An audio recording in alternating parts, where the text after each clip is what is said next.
గురుభ్యో నమః. శ్రీ మహాగణాధిపతయే నమః. శ్రీ సరస్వత్యై నమః. భక్తులారా, సత్సంగంలో భాగంగా ఇప్పుడు మనం భాగవత మహాపురాణం చెప్పుకుందాం.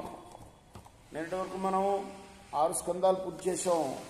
7వ స్కందాన్ని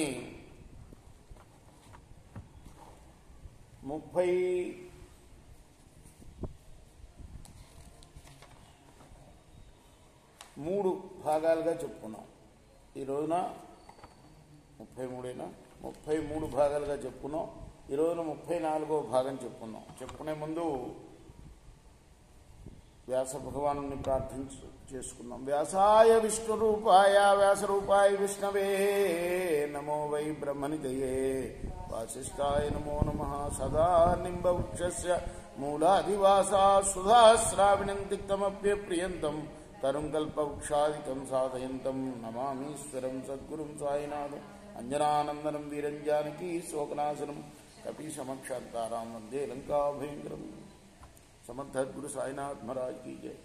प्रसन्नांजनेय स्वामी महाराज की जय.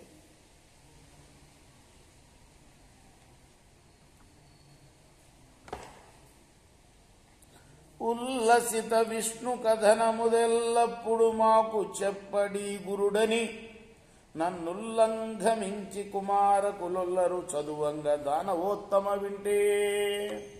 హిరణ్యకశిపుడి దగ్గరికి వచ్చారు చండామార్కులు. వచ్చి చెప్తున్నారు,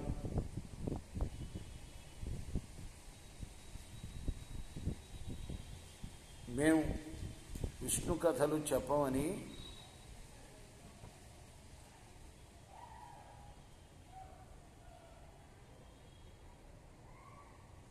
మమ్మల్ని ఉల్లంఘించి మమ్మల్ని కాదని తోటి బారులకి నీ కొడుకు విష్ణు కథలు చెప్తున్నాడయ్యా. ఉల్లసిత విష్ణు కథనములు ఎల్లప్పుడూ మాకు చెప్పడి గురుడని నన్ను ఉల్లంఘించి కుమారకులొల్లరు చదువంగా దానవోత్తమ వింటే.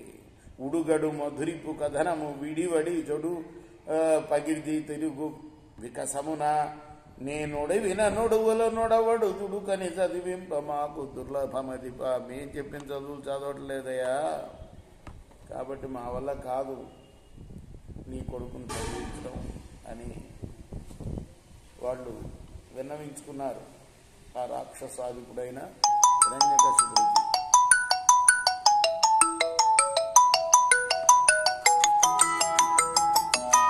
చొక్కపు రక్కసి కులమున వెప్పుడు జన్మించినాడు పీతాంబరుని నిక్కపు మక్కువ గురిచడి ఎక్కడి సుతుకంటి రాక్షసేశ్వర వెర్రి. రాక్షసేశ్వర, ఎక్కడి నుంచి కన్నావయ్యా? ఇటువంటి వాడిని ఎక్కడి నుంచి కన్నావు నువ్వు అని ఇట్లు గురుసుతుడు చెప్పిన కొడుకు వలని విరోధ వ్యవహారంబులు కన్నరంధ్రంబులందు ఖడ్గ ప్రవాహరంబులై సోకిన. ఎట్లా ఆ పలుకులు విధంగానే చెవుల్లో కత్తి పెట్టి తిప్పుతున్నట్టు అయిందిట ఆయనకి. హిరణ్యకశిపుడు మిట్టుపడి పాదతాడితంబైన భుజంగంబు భంగి పవన ప్రేరితంబైన దావానలంబు చందంబున తోకతొక్కిన పాములాగా అంటమే దానికి ఆయన రాసిన పాదతాడితంబైన భుజంగంబు భంగి పవన ప్రేరితంబైన దవానలంబు చందమున. గాలి వీస్తే ఎట్లా దావానలం మొత్తం అడవంతా అంటుకుంటుందో అట్లా అన్నమాట. దవానలం అంటే అడవిలో చెలరేగే నిప్పు. ఆ నిప్పు గాలితోడైతే ఇంకేముంది అట్లా అన్నమాట.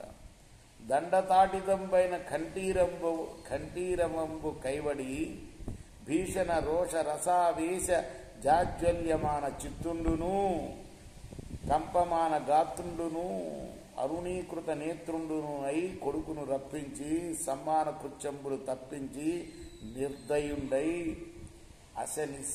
అశని సంకాశ భాషణంబుల అదల్చుచు సూనును శాంత గుణ ప్రధానునతి సంశుద్ధాంచిత జ్ఞాను అజ్ఞానారణ్య కృషాను అంజలి పుటి సంభ్రాజమాను సదా శ్రీనారాయణ పాద పద్మయుగడి చింతామృతాస్వాదన దీను దిగ్గరణంబు చేసి పలికెన్ దేవాహితుండుగ్రతను అస్మదీయంబగు ఆదేశమునగాని మిక్కిలి రవిమింట మెరయవరదు వెరచు.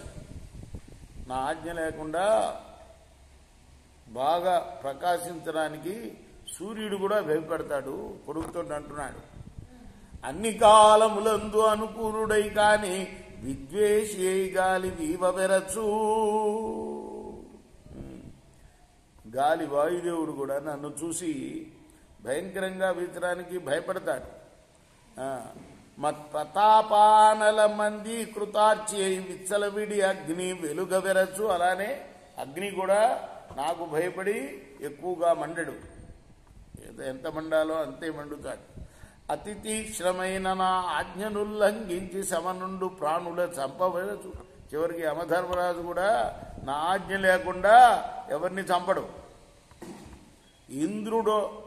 ఇంద్రుడొదల నామ్రోల నెత్తవరచు.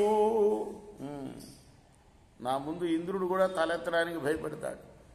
అమర కిన్నెర గంధర్వ యక్ష విహగ నాగ విద్యాధరావళి నాకు వెరచు. ఏల వెరబు వలువ నీకే దిక్కు. ఇంతమంది భయపడుతుంటే నువ్వు నన్ను చూసి భయపడలేదు అని ప్రహ్లాదుని అరుస్తున్నాడు వెంకటేశ్వరుడు. ప్రజ్ఞావంతులు లోకపాలకులు శుంభద్వేషులయ్యును మది ఆజ్ఞాభంగము సేయనోడుదురు. రోషాపాంగ దృష్టిన్ వివేక జ్ఞానచ్యుతమై జగత్రితయము కంపించు. నీ విద్యుతో నా ఆజ్ఞాలంఘనమిట్లు చేసిదివి సాహంకార తన్ దుర్మతి. త్రిలోకాలన్నీ కూడాను కంపించిపోతాయి నేనంటే. అటువంటి నా ఆజ్ఞని ఎలా ఉల్లంఘించావు నువ్వు, నాకు అంతుపట్టడం లేదు ఓ దుర్మతి బుద్ధి లేనివాడా అంటున్నాడు. కట్టక్షోభముగాగా నొత్తిని మహాగాఢంబుగా డింభా వైకుంఠం చెప్పెదు దుర్జయుండను వైకుంఠుండు వీరవ్రతోత్కంఠాబంధురుడేరినే నమరులను ఖండింపదండింపగా కుంఠీఘాతుడుగా రావలదే. మద్ఘోరాహవక్షోనికి ఎంతో మందిని దేవతలను పీడిస్తూ ఉంటే నాకు భయపడి నీవు నారాయణుడు అంటున్నావే, వైకుంఠవాసుడు, ఆయన భయపడి నా జోలికి రాలే. అటువంటి వాణ్ణే నువ్వు ఒకటేది ఆచార్యోక్తము మాని బాలురకు మోక్షాసక్తి పుట్టించి నీ వాచాలత్వము చూపి. ఆచార్యోక్తం అంటే ఆచార్యులు చెప్పిన మాటను మాని దాన్ని చదవటం మాని, వాళ్ళు చెప్పే చదువు చదవటం మాని, పైగా బాలురకు నీ తోటి బోర్లకి మోక్షాసక్తి పుట్టించి నీ వాచాలత్వము చూపి, నీ నోటి వాచాలత్వం అంటే నోటి దుడుసు అంటారు, అది చూపి నీ నోటి నోరు యొక్క మంచితనం అంటారు, కఠినత్వం కాదు. వాచాలత్వం అంటే నేర్పు అన్నమాట, మాట నేర్పు. ఆ వాచాలత్వము చూపి విష్ణు అహితున్ వర్ణించి మద్దైత్య వంశాచారంబులు నీరు చేసివి మూఢాత్మం కులద్రోహి నీచు చంపుట మేలు, చంపి కులమని నిర్దోషము చేసిన. కాబట్టి నువ్వు నీకు మరణశిక్ష సహితంగా దాన్ని నేను చంపేస్తాను, నేను చంపేసి కులాన్ని ఉద్ధరిస్తాను, కులాన్ని కాపాడుతాను అంటున్నాడు. రాక్షస కులాన్ని దిక్కులు గెలిచిదిన నీ దిక్కెబడు రోరి నీకు దేవేంద్రాదులు దిక్కుల రాదులు నేరొక దిక్కెరుగక కొలుతునితడే దిక్కని నన్ను మొన్న అన్ని దిక్కులు గెలిచేశాను. ఏ దిక్కు లేక నన్నే కులుస్తున్నారు దిక్పాలకులందరూ కూడాను. అటువంటి బలవంతులనే జగముల బలమతో జనక వీరభావన మహాబరుడ జయించి నెమ్మని బలముల నాడువు నాకు ప్రతి వీరుడువై అనిన తండ్రికి మెల్లమెల్లన వినయముతో కొడుకు ఇట్లనే. రేపు కొనసాగిద్దాం. ఈరోజు ఏ భాగం చదివాం? 33వ భాగం చదివాం. 34వ భాగం రేపు చెప్పుకున్నాం. కృష్ణార్పణమస్తు. సాయి కృష్ణార్పణమస్తు. श्री सच्चिदानंद सद्गुरु साईनाथ महाराज की जय। चेकोरा हारती दिगो सद्गुरुनाथ देव साईनाथ पांच भौतिक तत्वमुला ने हारतुलितुमुरा।